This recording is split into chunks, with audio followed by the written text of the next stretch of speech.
Hello class, back with me again with Miss Renata, and now we will learn about integration in our A-level math calculus. In this unit, you will learn to apply appropriate methods of integral calculus to solving various numerical and graphical problems. And in this unit, you will learn to select the appropriate methods of integral calculus, calculate the area enclosed by a given curve, calculate the length of a curve, and the last, calculate the volume enclosed by a given surface. And remember, at the end of this unit, we will doing a test. I will provide you the details. By the end of this unit, you need to know the meaning of these terms. Please make sure you understand the definition of new terminology and write in your book.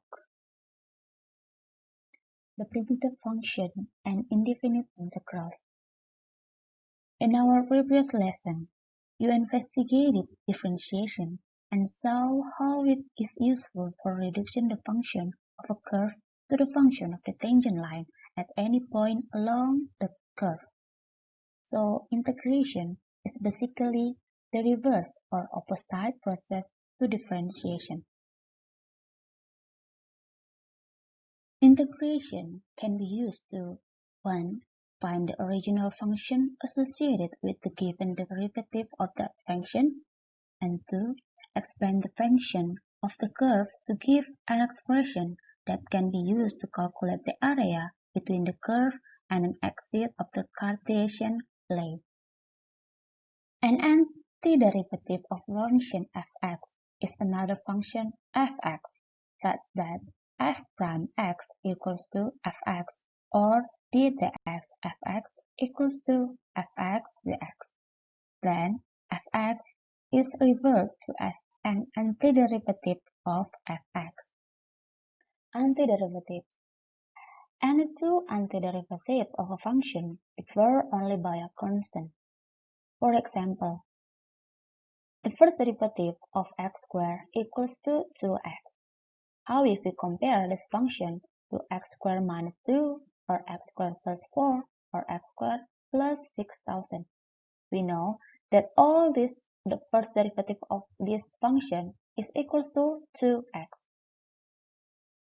Therefore, since the derivative of any constant c is equal to 0, then x squared plus c is also an antiderivative of 2x for any value of constant c. You can also compare this function using GeoGebra, and you can see that the tangent of all this graph is always same. The primitive function. The primitive of a function is the name usually given to antiderivative.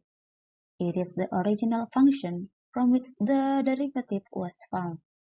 So far, you have only looked to the concept of what the primitive function is in relation to the derivative. We only have 3 rules for this lesson. Make sure to write down in your book and remember.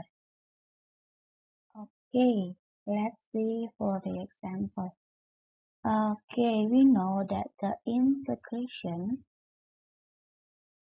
is the opposite process to differentiation. So if we have fx and then we have x prime, so when we want to find the x prime, we differentiate the fx, right? But if we want to, if we know the f prime and we have to find the principal original function or the primitive function that we call integration. Okay? Okay. So if we know that the first derivative is equals to x to the power of 4. So what is the primitive function or what is the original function, right? So let us use the rule number 2. You can check for the slide previous, the previous slide. So I'll write it again for you. So if we have f prime x equals to x to the power of n, so our original function or our primitive function is always equals to x to the power of n plus 1. So the power with plus 1, and then we write in the denominator n plus 1. And don't forget we have to plus all this expression with t. Okay, so for the number one, if we have x prime equals to x to the power of 4, so the original function is equals to x to the power of 4 plus 1, and we divided by 4 plus 1 plus 3. Let's simplify this expression. So we got x to the power of 5 and divided by 5 plus 3. Okay, so this is our original function or primitive function. You can check it again.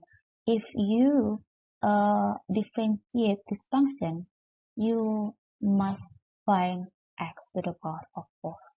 Okay, so just like that. Okay, let's continue to the next example. So we have, what if our first derivative is equals to 3x squared? What is the primitive function? Okay, so it's same with number 1. We use rules number 2. So if we have f prime x equals to x to the power of n, so when we integration this function, we plus the power with 1, and then we write in the denominator n plus 1, and then we plus c all this expression. So let's check for b. If we have f prime x equals to 3x squared, so the primitive function is equals to 3x 2 plus 1, and then we plus 1 right in denominator, and then plus c.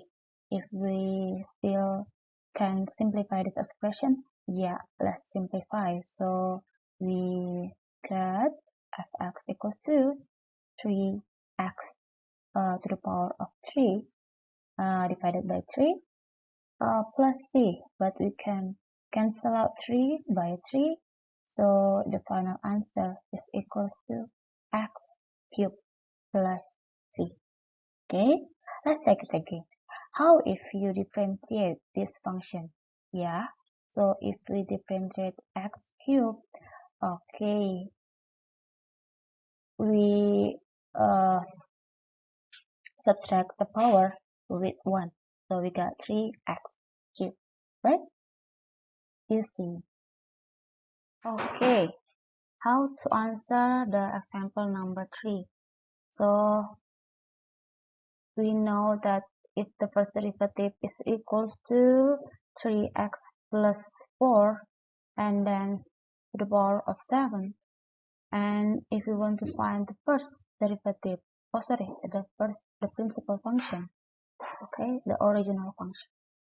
Okay, let's see our rule number 3.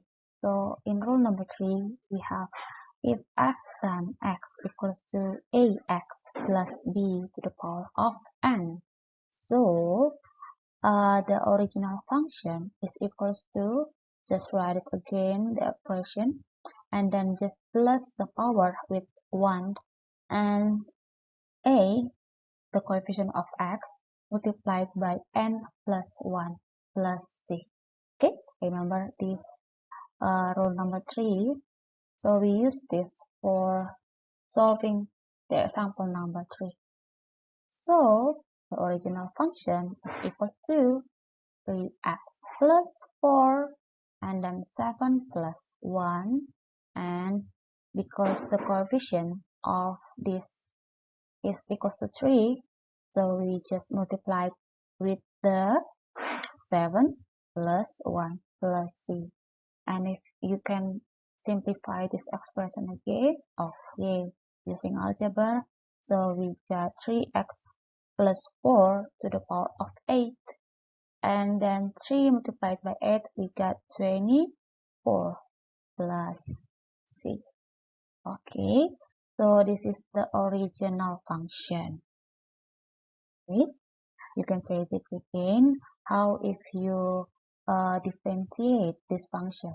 Is it true that the first derivative of this function will give us 3x plus 4 to the power of 7?